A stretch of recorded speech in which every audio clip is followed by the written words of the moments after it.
નમસ્કાર મિત્રો, સત્ય સનાતન વ્યસન મુક્તિ અભિયાનમાંથી હું હિંમતભાઈ માંગુકિયા અને અત્યારે આપણે રાજકોટથી વીરનગર વ્યસન મુક્તિ કાર્યક્રમ કરવા જઈ રહ્યા છીએ. ત્યારે આપણી સાથે ઘનશ્યામભાઈ રામાણી છે અને અત્યારે આપણે સરદાર સ્વામિનારાયણ મંદિર છે ને, જે તમને પાછળ દેખાઈ રહ્યું છે, એની નજીકમાં ઊભા છીએ. સરદાર સ્વામિનારાયણ મંદિરના પટાંગણમાં કયો તોય વાંધો નથી.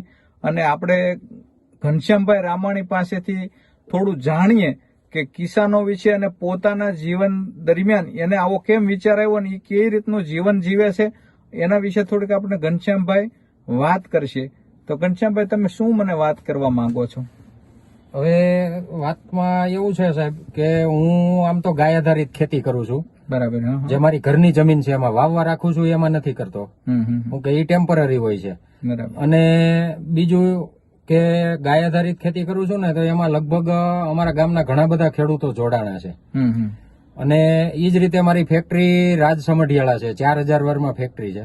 ત્યાં પણ પુષ્કળ પ્રમાણમાં આપણે પ્લાન્ટેશન એટલે કે ઝાડવા ખૂબ વૃક્ષારોપણનો કાર્યક્રમ હોય કે ઝાડવા ઉછેરવા માટેની મહેનત હોય, તો એમાં પણ આપણે પોતાના સ્વખર્ચે બધું કરીને કરતા હોઈએ છીએ. બરાબર. પછી બીજું કે લગભગ અમારા જીવનમાં અમે છે ને, મારા લગ્ન થયા ને પછી 26 વર્ષ થયા, મારી બેબલી સાસરે વહી ગઈ. બરાબર. અને અમે બે માણા 25-26 વર્ષમાં અમે આજ સુધીમાં કોઈ દી રેસ્ટોરન્ટનું કે સાંભળજો મિત્રો, આ વાત સાંભળજો તમે. આ ઘનશ્યામભાઈ જે કહી રહ્યા છે ને, તે મહાનગરોમાં રહેતા લોકો છે ને એના માટે લાલ બત્તી સમાન છે. અને જે ઘનશ્યામભાઈ તમને અત્યારે કહી રહ્યા છે ને, એ વાતને તમે ખાસ સાંભળજો, એવી મારી દરેકને ટકોર છે. શું કહો છો ઘનશ્યામ? 25 થી 26 વર્ષના અમારા લગ્ન જીવનમાં અમે બે માણસ આજ સુધીમાં કોઈ દી કોઈ રેકડીએ કે રેસ્ટોરન્ટ કે કોઈ હોટલમાં અમે આજ સુધીમાં જમવા નથી ગયા કે જમ્યા નથી. બરાબર. એ મારા ગામનો કોઈ મને કોઈ એમનો કહે કે મેં તને આજ જોયો તો એમ. બરાબર. આ રીતનું છે. પછી એ જ રીતે મારા દીકરો અને દીકરી બે હોસ્ટેલમાં ભણતા ને, તો આજ સુધીમાં અમે એને બજારનો નાસ્તો લઈને, નકર અત્યારે એવું થઈ ગયું છે કે હોસ્ટેલમાં દીકરો દીકરી ભણતા હોય એટલે બજારમાંથી પડીકા અને થેલા ભરી ભરીને આપતા હોય છે લોકો. પણ ઈ અમે આજ સુધીમાં, મારી બેબલી 3 વર્ષ હોસ્ટેલમાં રહી. મારો બાબો છે એ સ્વામિનારાયણ ગુરુકુળ રાજકોટમાં હતો, 11-12 સાયન્સમાં ત્યાં હતો. પણ નાસ્તો તો ઘરેથી જ જવાનો હોય, પણ છતાંય કોઈ દિવસ અમે બજારનો નાસ્તો દીકરા દીકરીને કોઈ દિવસ અમે ખવડાવ્યો નથી. જે કાંઈ બનાવવું એ ઘરે રાંધી ન જ અમે નાસ્તો આપેલો છે.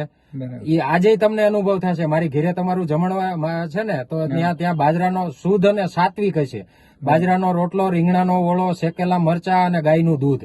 આજે ઘનશ્યામભાઈ ને ત્યાં ભોજન લેવાના છે. બીજા નંબરમાં તમારી દીકરીના મેરેજ થયા ત્યારે તમે કઈ રીતનું જમણવાર કર્યું હતું, મને તમે વાત કરતા દીકરો તો દર્શક મિત્રોને. હવે જમણવાર મેં એ રીતના કર્યું હતું કે કોઈ પણ આપણે જે લગ્ન પ્રસંગમાં જે બહારની ડેરીની કે અન્ય કોઈ જગ્યાએની મીઠાઈઓ જે આપણે ખવડાવી છે ને, આપણા હગા સંબંધીને ઝેર ખવડાવી છે, ચોખ્ખો ખોરાક નથી. Thank you. તમે બહુ સરસ વાત કરી છે. અને અત્યારે આપણે સરદાર મંદિરના પટાંગણની અંદર ઉભા છીએ અને પાછળ તમને જે દેખાઈ રહ્યું એ સરદાર સ્વામિનારાયણ મંદિર છે, જે નિત્ય સ્વરૂપ દાસજી સ્વામીનું પ્રેરણાથી બનેલું છે અને બહુ સરસ જગ્યા છે.